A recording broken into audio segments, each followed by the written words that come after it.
Biyahirit. Tingnan natin ang lagay ng traffic sa mga oras na ito. Ito po ang sitwasyon ngayon sa Ortigas Avenue Extension. Yung kaliwa ay papuntang Antipolo.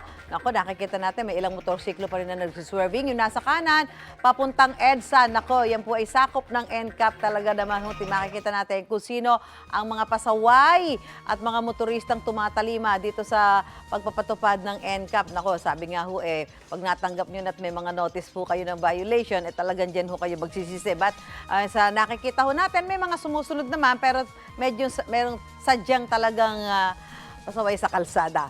Silipin naman natin po ang lagay ng trapiko sa EDSA NIA. Yan, yung kaliwa papuntang Cubao at yung kanan papunta sa Monumento. At yung nakikita ho natin ngayon, ayan, talagang yung mga motorista ho natin ay naging masunurin. May mangilan-ngilan na lang. Hindi katulad dati na talagang mas marami ho yung talagang pasaway. Ayun, yung kita natin, isang nagbumotor, para ho siyang ahas sa kalsada. Nako, talaga namang may ekis-ekis.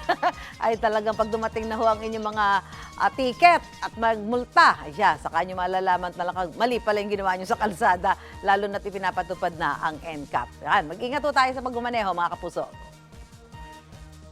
Igan, mauna ka sa mga balita, mag-subscribe na sa GMA Integrated News sa YouTube para sa iba't ibang ulat sa ating bansa.